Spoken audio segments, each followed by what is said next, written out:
Així lluïa el Santuari de la Cisa el dia de la seva inauguració per la rehabilitació que s'ha dut a terme a les instal·lacions, unes reformes molt esperades i que han tingut un excel·lent resultat i una gran acollida per part dels veïns.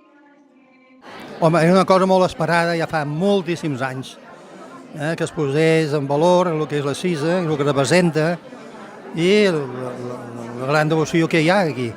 I esclar, doncs s'havia de fer alguna cosa al respecte, no? Es va començar a fer, i s'ha arribat a aquest punt. Perfecte, és una cosa que feia falta i que per la gent que ho hem vist des de petits doncs ens recorda moltes coses, moltes vivències. Aquí doncs, jo ara mateix recordo unes senyores molt grans que venien uns xupa-xups que eren boníssims i molts records i que ha quedat molt bé.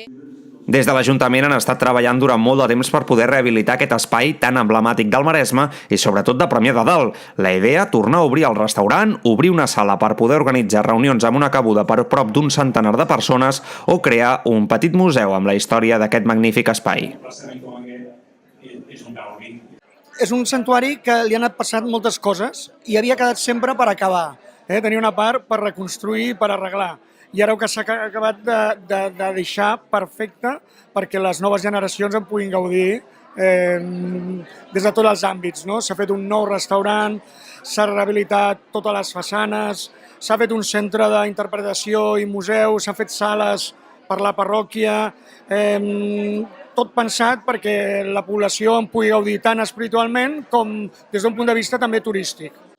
La inauguració va ser tot un èxit que va tenir la benedicció del senyor Joan Josep Omella, cardenal arquebisbe de Barcelona, amb una missa multitudinària que va comptar amb la presència d'Enric Vendrell, director general d'Afers Religiosos de la Generalitat de Catalunya, i la de màxims dirigents dels diferents municipis. Tot seguit es va presentar el projecte a la sala on s'ubica la seva exposició permanent, on van parlar diferents veus autoritzades i on l'alcalde va aprofitar per donar una petita sorpresa a tothom.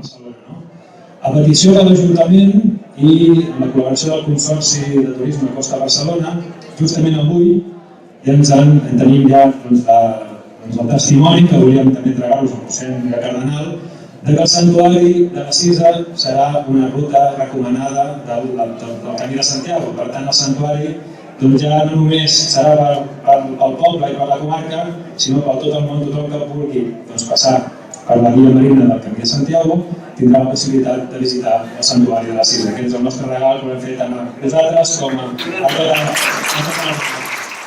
Finalment, una mica de menjar, una copeta de cava pels assistents i unes magnífiques habaneres, tot per acabar de commemorar una jornada molt especial, sobretot pel nostre poble, per Premià de Dalt. Consolant el cos, marcant el compàs d'aquella manera.